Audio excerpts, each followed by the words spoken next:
Peace be upon you and God's mercy and blessings. In this series, we will talk about transformer differential protection. As we all know, the ANSI code for differential protection is 87, followed by a letter that symbolizes the component or equipment on which the differential protection will be applied.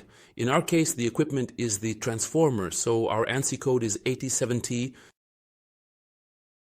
Very nice. Let's take a look at the agenda we will work on in this series.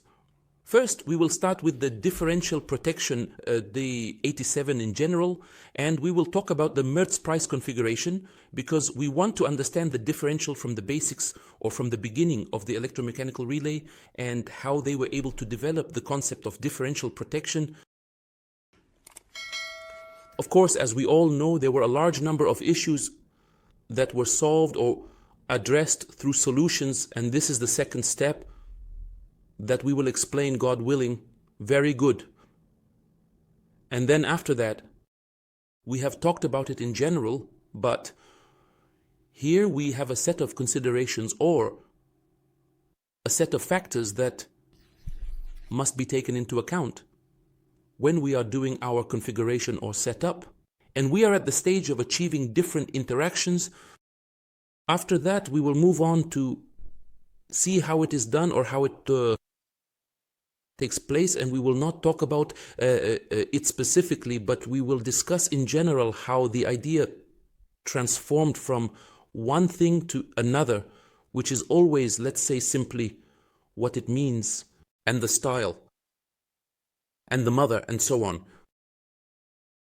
After that, we will see how if I bring you a transformer and tell you that I want to make a delta star transformer, and that delta star 3-star delta 11, and how the type of transformer is made, how the winding of this transformer is done, meaning how the terminals of the transformer are connected, EP, to achieve the vector group that I want. Okay, will this information benefit me in any way? Of course, it will benefit you in transformer differential protection. If we are talking about the differential characteristics, we will also see how the vector group affects the flow of currents and my differential characteristics. That's why it must be taken into consideration. We will then see how BIM compensation for this vector group is done through something we call the compensation matrix. So we will get to know together about an update on a different model from before.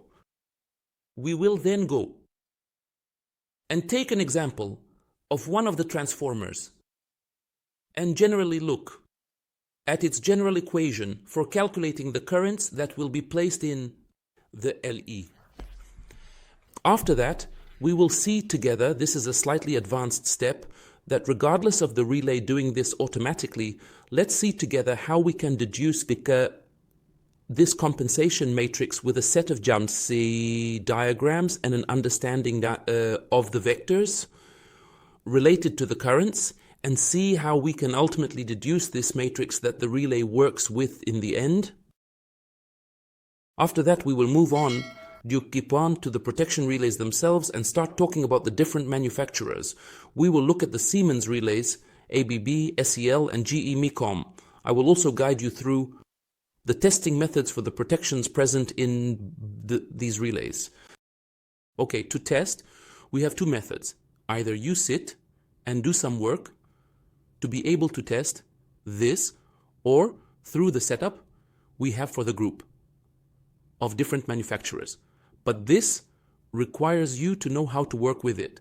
So I will start by showing you how you can work with it. After that, of course, I will share it with you so that everyone can download it and work with it very easily. After that, we will see how to take a message on and see how we can do, what does that mean? It means that we look at its details and start to see if we put it, and then we will calculate how much it is and see how we can do it in a complete manner. In a complete manner. Of course, unmute. Up to this point, we have finished the specific part. So in the end, we will have something called, what does that mean? It means that during the release of these different lectures, you can write to us or send us your questions, and in the end, we will hold a lecture to answer all the inquiries or questions that you have asked.